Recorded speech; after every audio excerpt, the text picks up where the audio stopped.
Hello મિત્રો, મારું નામ છે વિપુલ અગ્રાવત અને સ્વાગત છે તમારું આ મારી ચેનલ ઇન્ફોર્મેશન જે છે ડિજિટલ ઇન્ફોર્મેશન ગ્રુપ એમાં.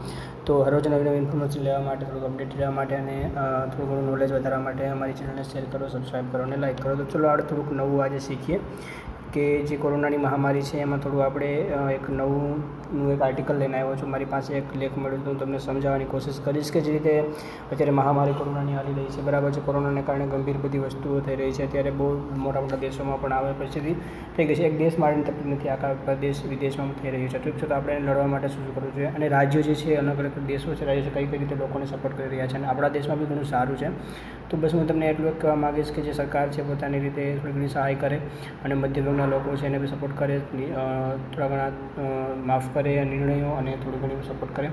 તો જે રીતે આપણે અલગ અલગ રાજ્યોની વાત કરીએ તો એમાં પણ સારા એવા છૂટછાટ મળી રહી છે. તો ગુજરાતમાં જે મળી નથી રહી, તો આપણે બસ એવો પ્રયત્ન કરીશું કે ગુજરાત સુધી આપવો છે અને ગુજરાતના જે ગાંધીનગરમાં આપવો છે અને થોડા ઘણા નિર્ણયો લેવામાં સપોર્ટ થાય. તો બસ એક તમને હું સિમ્પલ એક વસ્તુ છે એ જણાવી દઉં કે જે રાજસ્થાન અને પંજાબ સરકાર છે એ લોકોએ મધ્ય વર્ગના લોકો માટે થોડો નિર્ણય લીધેલો છે. તો કયો નિર્ણય છે તમને હું ફટાફટ જણાવી દઉં કે જે બિલ છે અને પાણીનું જે બિલ છે એ માફ કરવા બાબતે એક નિર્ણય લેવામાં આવેલો છે રાજ્ય સરકાર અને પંજાબ સરકાર જે છે એમને, બરાબર છે. તો ગુજરાત સરકાર જો સંસિદ્ધ હોય તો તાત્કાલિક ધોરણે પરિપત્ર દ્વારા વીજ બિલ અને પાણી બિલ 2 મહિના માફ કરવા જોઈએ. ઠીક છે, જે રીતે અલગ અલગ રાજ્યો પોતાના દેશના લોકો માટે, રાજ્યના લોકો માટે થોડી ઘણી નિર્ણયો લે છે કે ભાઈ થોડા ટાઈમ માટે તેમને 2 મહિના માટે માફ કરી દે કે થોડું બિલ ભરવાના નહીં, કારણ કે એ રીતે થોડુંક તકલીફમાં રહી શકે છે.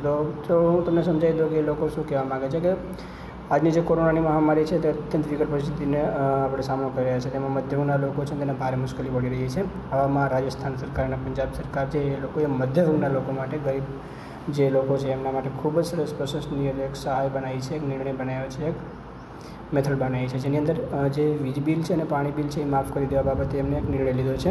ત્યારે એક સાઈડ આપણે જે ગુજરાત સરકાર છે એમને પણ સારા એવા કામ કર્યા છે, પણ એટલું આપણે રિક્વેસ્ટ કરીએ કે એમને જે રીતે પંજાબ સરકારે એક મધ્યમ વર્ગના લોકો માટે સહાય કરી છે તો આપણા માટે થોડી ઘણી સહાય કરે. તો એના માટે ગુજરાતને જે સરકારે 15 મે પછી બધા બિલ ભરી દેવા માટે મધ્યમ વર્ગ લોકોના પરિવાર માટે જે તકલીફ હતી એમાં એક વધારો કર્યો છે કે ભાઈ 15 મે સુધી તમારે બધા બિલ ભરી દેવાના. ત્યારે આપણે જોઈ શકીએ છીએ ગુજરાત સરકાર સંવેદનશીલ હોય તો એમને બી એક આવો નિર્ણય લેવો જોઈએ પરિપત્ર દ્વારા કે 2 માફ કરી દેવા જોઈએ 2 માસ માટે બધા બિલો, કારણ કે અત્યારે જોઈ રહ્યા છે કોરોનાની મહામારી કેટલી બધી દૂર ચાલી રહી છે, કારણ કે બહુ ભયંકર રૂપ લઈ ચૂકી છે બધા દેશની અંદર.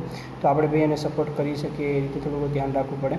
તો એવા સમયની અંદર જે કોરોના વિકટ થતી જાય છે, બરાબર છે, કે બહુ કાબૂની બહાર નીકળી ગયું છે અત્યારે, કે મોટા મોટા દેશોમાં બી ચાલુ છે, મોટા મોટા શહેરો છે, નગર જે અમદાવાદ છે, રાજકોટ છે, બધા શહેરોમાં તે ભારે હાવી થઈ ગયું છે. ઠીક છે, બહુ જ કેસ બધા છે. તો એવા સમયની અંદર કઈ રીતે બધા માણસો સર્વાઈવ કરે.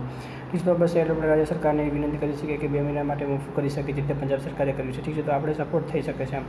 તો એના માટે આપણે સપોર્ટ કરી શકીએ અને થોડું ઘણું આપણે બી રાહત મળે. તો એના માટે થોડુંક આપણે ગાંધીનગર સુધી આ મેસેજ પહોંચાડીએ કે શું પ્રોબ્લેમ ન થાય તો 2 મહિના સુધી જે રીતે આપણે અત્યારે જોઈ શકીએ છીએ કે ધંધા રોજગાર છે, નોકરી છે, થોડી ઘણી ઠપ થવા માંડી છે.